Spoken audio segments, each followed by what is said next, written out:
अस्सलाम वालेकुम जी, मैं नुमान मलिक हूँ और आप देख रहे हैं मेरे YouTube channel RJ Numan Malik official. आज जुलाई के महीने की 9 तारीख दिन जुमेरात का है। आज से तकरीबन 7 साल पहले इसी 9 जुलाई को एक बहुत बड़ा सान्या पेश आया, एक दिल खराश वाक़या पेश आया कराची में, जहाँ पे एंकर मुरीद अब्बास निजी टीवी के एक एंकर थे, उनको आतिफ जमान नामी शख्स ने गोलियां मारकर कत्ल कर दिया और उसके साथ साथ खिदर हयात नामी शख्स को भी कत्ल किया गया। 7 साल गुजरने के बाद 7 साल तक मुरीद के जो लवाहिकीन हैं वो इंसाफ मांगते रहे और बिल आखिर आज फैसला सुना दिया गया है। फैसला क्या आया है इसकी पूरी तफसीलात मैं आपके सामने रखूंगा। मुरीद के हवाले से भी कुछ बातें करेंगे, बड़ा अच्छा एक उनसे ताल्लुक था और उसके साथ साथ कुछ और अहम डेवलपमेंट्स हैं वो भी आपके सामने रखूंगा। लेकिन उससे पहले आप तमाम देखने वालों से गुजारिश है कि चैनल को आप ज़रूर सब्सक्राइब कर लें, राय अपनी ज़रूर दिया करें और उसके साथ साथ वीडियो को भी पूरा देखा करें। आज से तकरीबन 7 साल पहले एक सान्या पेश आता है कराची में, जहाँ पे डिफेंस के इलाके में आतिफ जमान नामी शख्स ने एंकर मुरीद अब्बास को गोलियां मारकर शहीद कर दिया। वाकया क्या था, आतिफ जमान नामी शख्स जो है जनाब, उनके साथ बिजनेस लेन देन था और उसके उन्होंने पैसे देने थे और पैसे तो उन्होंने ना दिए, लेकिन बहरहाल 2 लोगों को गोलियां मारकर शहीद कर दिया। बिल आखिर 7 साल तक जो मुरीद के लवाहिकीन हैं, खिदर के लवाहिकीन हैं, अदालतों के चक्कर काटते रहे, लेकिन 7 साल बाद अल्लाह की लाठी बे आवाज़ है और अल्लाह पाक की तरफ से आज एक बहुत बड़ा फैसला सामने आया है। ये फैसला सबसे पहले मैं आपके सामने रख देता हूँ, उसके बाद कुछ और तफसीलात हैं वो भी मैं आपके सामने रखूँगा। एडिशनल डिस्ट्रिक्ट एंड सेशन अदालत साउथ जो है कराची की, यहाँ पे ये मुकदमा जो है था और आज ये फैसला हुआ है। एंकर मुरीद अब्बास समेत 2 अफराद के कत्ल केस फैसला 7 साल बाद सुना दिया। अदालत ने 2 अफराद का कत्ल कर जुर्म साबित होने पर मुल्ज़िम आतिफ जमान को 2 बार सजाए मौत का हुक्म दिया गया। यानी कि एक दफ़ा मुरीद अब्बास को जो उन्होंने कत्ल किया और दूसरा खिजर हयात को जो उन्होंने कत्ल किया, तो अदालत ने ये फैसला सुनाया है कि जनाब 2 दफ़ा इनको जो है सजाए मौत का जो है हुक्म दिया है अदालत ने शरीक मुल्ज़िम आदिल जमान जो आतिफ जमान के भाई हैं के दायमी वारंट जारी कर दिए। केस का फैसला जुडिशल कम्प्लेक्स जेल में कैम अदालत से सुनाया गया। एंकर मुरीद अब्बास समेत 2 अफराद को 9 जुलाई 2019 को कत्ल किया गया था। मुल्ज़िम आतिफ जमान और आदिल जमान के खिलाफ थाना दरख्शा में दर्ज था और मुल्ज़िम आतिफ जमान और उसके भाई आदिल जमान ने कारोबारी लेन देन में एंकर मुरीद अब्बास और खिदर हयात को कत्ल कर दिया था। मुल्ज़िम आदिल जमान सुप्रीम कोर्ट से दरख्वास्त जमानत मुस्तरद होने पर फरार हो गया था। ट्रायल कोर्ट ने आदिल जमान को इख्तियारी करार दे रखा है और अदालत ने यह भी कहा है कि अदालत ने मुल्ज़िम आतिफ जमान को 5-5 लाख रुपए के मकतूलीन के वर्सा को अदा करने का हुक्म दिया है। जो आदिल जमान हैं और जो आतिफ जमान के भाई हैं, जब उनका सुप्रीम कोर्ट में जो है एक दरख्वास्त थी वो मुअत्तल हुई और वो वहाँ से फरार हुए, वो अब इश्तियारी मुल्ज़िम में उनका नाम है और जो आतिफ ज़मान है वो जेल में 7 साल कैद थे।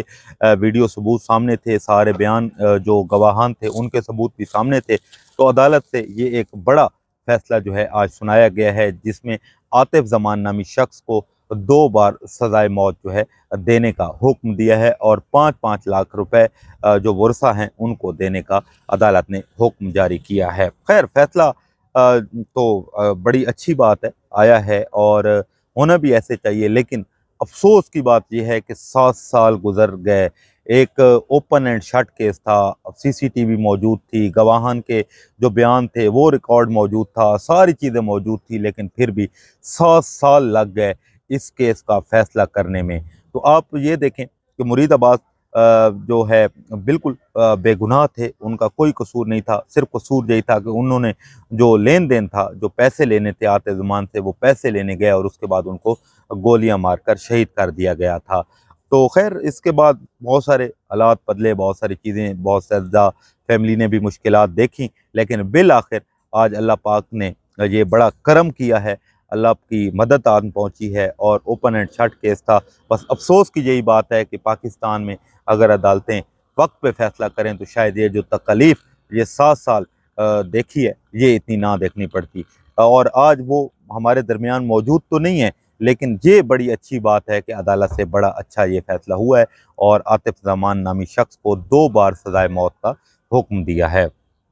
आ, खैर 2019 जुलाई में 9 तारीख को आपको मालूम है कि डिफेंस के फेसिक्स के इलाके में दो शख्सियात, एक खज़ा हयात और दूसरे मारूफ न्यूज़ एंकर मुरीद अब्बास का बेईमाना कत्ल किया गया बड़ी बेदर्दी से।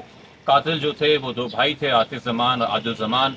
आतिफ जमान पे ये मुकदमा 7 साल चला है। आदिल जमान सुप्रीम कोर्ट से बेल खारिज होने के बाद मफरूर हो गया था और आज तक उसकी हम गिरफ्तारी के मुंतजर हैं, उस पर अदालत के अहकाम भी हैं। आज 7 साल की तगोदो और मेहनत के बाद, जिसमें सबसे पहले मैं शुक्रिया अदा अदालत का करना चाहूँगा, तमाम प्रिजाइडिंग ऑफिसर्स का। 3 प्रिजाइडिंग ऑफिसर्स ने इस ट्रायल के ऊपर प्रिजाइड किया। हमारे जो उसमें लीड स्टेट की तरफ से प्रोसिक्यूटर थे शकील अब्बासी साहब, जिनकी सुपरविजन और मेहनत के बगैर ये मुमकिन नहीं था फैसला। ख़ास तौर पे बहुत सब्र, बहुत अपना क्या कहते हैं इंतज़ार किया मुरीद की बेवा ने, सिदरा उस ज़ारा ने। उनके वालिद मेरे साथ यहाँ मौजूद हैं। केस के आईओ अतीकुर रहमान साहब, उनकी तफ्तीश इसके अंदर बहुत अहम किरदार थी। तमाम सबूतों और गवाहों की रोशनी में अदालत ने खज़र हयात के कत्ल के गुनाह के ऊपर सजाए मौत सुनाई है आतिफ जमान को, और मुरीद अब्बास का जो कत्ल उसने किया, जो सेकंड चार्ज है, उस पर भी सजाए मौत सुनाई है। साथ साथ दोनों जो ख़ानदान हैं, उनके जो लवाहिकीन हैं, उनको 5-5 लाख रुपए जुर्माना है, जो ना देने की सूरत में मजीद 6 माह कैद होगी। उसके अलावा इसके ऊपर जो मुकदमा था 23(1)(a) का, चूँकि एक बंदूक जो इसकी नहीं थी, इसके भाई के नाम पे थी, इसने कत्ल के लिए इस्तेमाल की, उस जुर्म के अंदर इसको 7 साल कैद और 50,000 रुपये जुर्माना जो है अदालत ने फैसला आज सुनाया। ठीक है, थैंक यू। खैर अब हम दूसरी खबर की तरफ जाते हैं, वो बात कर लेते हैं। कुछ लीडर ऐसे होते हैं जो आप कह सकते हैं कि काम ऐसे करके जाते हैं कि आने वाली 7 नस्लें याद रखती हैं, लेकिन जो उनके मुखालिफ होते हैं वो ऐसे काम करती हैं कि जनाब आप कह सकते हैं कि उनका नज़रिया ख़त्म करने के लिए कोई ना कोई चीज़ें, कोई ना कोई काम करती रहती हैं। तारीख़ ख़त्म, मतलब आप कह सकते हैं तारीख़ में जो उनके कारनामे, जो उनकी जुर्रत, जो उनके काम जो होते हैं, जो तारीख़ याद रखती है, उसको मिटाने की कोशिश रख लगे रहते हैं, ना कि अपनी कारकर्दगी से ये साबित करते हैं कि हम यहाँ से भी हम इससे भी आगे जा सकते हैं। बिल्कुल मैं बात कर रहा हूँ मियाँ वाली की, जहाँ पे इमरान खान के दौर में एक मदर एंड चाइल्ड हॉस्पिटल के नाम से 200 बिस्तरों का एक अस्पताल बनाया गया, और उन्होंने कहा कि जी जो मियाँ वाली का अस्पताल है, जब खान साहब वहाँ पे गए, उन्होंने तकरीर की थी कि इसमें लकी मरवत करीब है, बनू करीब है, केपीके के कुछ और इलाके लगते हैं, पंजाब के कुछ और इलाके लगते हैं, और पाकिस्तान में सबसे ज़्यादा अमवात जो हैं जब बच्चा पैदा होता है, माएँ जो हैं वो चली जाती हैं, इलाज जो है वो सही नहीं होता, या आप कह सकते हैं जदीद तरीके नहीं होते। तो इस जदीद तरीक़ों पे आप कह सकते हैं ये अस्पताल बनाई गई थी। कल एक तख्ती सामने आई जिस पे इमरान खान साहब का नाम लिखा हुआ था, और उस तख्ती को कूड़ेदान में फेंक दिया इस निज़ाम ने, और उसको अस्पताल का नाम भी तब्दील कर दिया गया है और सारी चीज़ें कर दी गई हैं। तो खैर ये बड़े अफ़सोस की बात है। आप अगर किसी से, ठीक है मुखालफत होती है, सारी चीज़ें होती हैं, लेकिन आपको अगर ज़्यादा दर्द है तो फिर आप काम करके दिखाएँ ना, अपनी कारकर्दगी दिखाएँ। आप कहें कि हम ये कर सकते हैं, हम इससे भी बड़े लीडर बन सकते हैं, लेकिन कारकर्दगी यही दिखानी है, पेट्रोल महंगा करना है, चीज़ें महंगी करनी है, एक गरीब आवाम को कोई रिलीफ नहीं देना। जितना गरीब को हम नुकसान या अवाम को, पाकिस्तान को लूट सकते हैं वो हम लूटेंगे, इसके अलावा हम कुछ नहीं करेंगे। तो खैर ये कल एक बड़ा एक अफसोस मुझे हुआ, तो मैंने सोचा कि ये खबर भी आपके सामने रख दूं। अब बात कर लेते हैं जनाब जो खबरें आ रही हैं। मंगल वाले दिन जब अलीमा खानम ने धरना ख़त्म किया, 2 ऐलान उन्होंने किए थे कि एक तो मंगल को अगले कोई भी पार्लियामेंटेरियन अदालत अडियाला के बाहर ना आए, हम बहनें आएंगी, आपने जो करना है आप स्टेट मूवमेंट करें, इमरान खान साहब की रिहाई के लिए काम करें, जो आपको काम दिया गया है। तो इस हवाले से शहर इक़्तिदार में बहुत ज़्यादा खबरें गर्दिश कर रही थी कि ऐसा क्यों हुआ है, तो उसकी तफसीलात भी आप सामने आ चुकी हैं कि ऐसा क्यों हुआ और ये क्यों किया गया। कुछ लोग तो कह रहे थे कि शायद अलीमा खानम मायूस हो गई हैं, उनको पता चल गया है कि ये जो क़यादत है ये कंप्रोमाइज़्ड है, इनसे कुछ नहीं होने वाला, तो इस वजह से ये सारी चीज़ें की हैं। लेकिन अब कुछ तफसीलात ये भी सामने आई हैं कि शायद ये अगर इसी तरह चलता रहता तो कोई ना कोई ऐसा वाक़या पेश आ सकता था जिसमें 10,000 लोगों को अगर जमा कर दिया जाता, या 10,000 लोग अडियाला के बाहर आते, तो फिर वो गेट नंबर 5 तक वॉक करके या तमाम रुकावटों को अबूर करके जाते, तो 9 मई से भी बड़ा वाक़या रोनुमा हो सकता था। तो इस वजह से जी जो है वो धरना ख़त्म किया गया। अब देखते हैं स्ट्रीट मूवमेंट के हवाले से, आपको पता है सुहेल अफरीदी हाथ पे हाथ रख के बैठे हुए हैं, और जो भी आप कह सकते हैं लूट मार KPK में इस वक्त जारी है। और एक आप लोग बताएं, क्या आप सुहेल अफरीदी की कारकर्दगी से मुतमईन हैं या अली अमीन गंडापुर की कारकर्दगी से मुतमईन हैं?